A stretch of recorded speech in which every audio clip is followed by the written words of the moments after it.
And so people who used to hide are like, oh, I don't have to hide anymore now. And so maybe it just seems like there's this flood of LGBT and trans and all this stuff just coming out of the woodwork. But no, they were always there.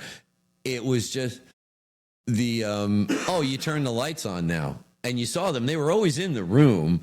You just turn the lights on and suddenly they become visible is all it is. Yeah, it's also a part of it is just the representation in media as well. You know, there's, you know, because most people, like we talked about before turning on the podcast, let's be real, most people don't read books. They watch TV, Netflix, whatever, you know, they watch some kind of video on something, and that's the only information that, you know, they're really getting. So it's like, yeah, speaking all of a sudden, you know, 30 years ago, I watched TV and, you know, maybe there might be a gay character here and there. They were usually, you know,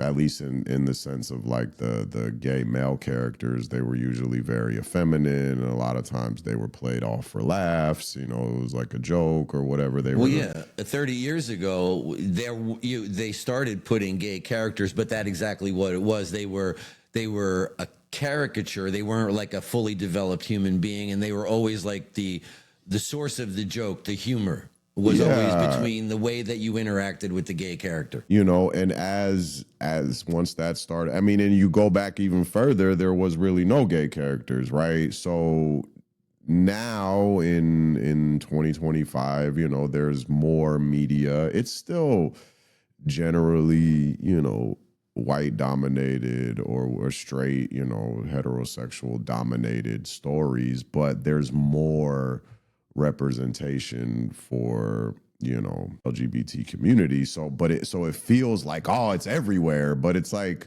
you said, it's like, you just no, they've always been there, you know, all the way back to the I one of those people was talking about, like, you know, the Roman, all the way back then, the Roman, it's always, you know, it.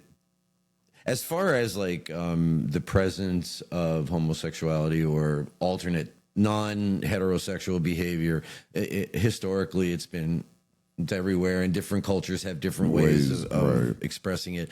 And I've only like just seen like a couple of like documentaries on, you know, those kinds of things, so I wouldn't be able to speak with any any level of authority on that. But at least today, those characters are being presented as human, right? They're people, right? They're not a caricature of the overly effeminate or whatever. And I mean, there are still men that behave that way, and but that's that's their authentic expression of however they see themselves, which is fine, you know.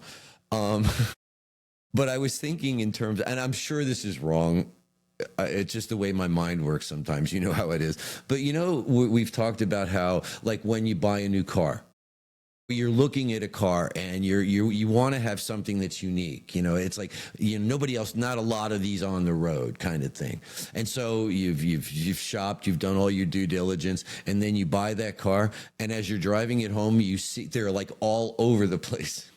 And it's that, I think there's an actual term for it that, you know, you suddenly start seeing something that was always there. And I was wondering if that's kind of the same thing with like the LGBTQ plus, you know, community, as far as their portrayal in the media, and that, you know, that, or at least the way that people react to it. It's suddenly, it was always there, but now you've become aware of it because, okay, your attention's been drawn to it. Well, by the media that you're consuming about, oh, it's this, you know, the culture war framing of it. Yeah, I think... And then that makes you more aware of how many places you're seeing it.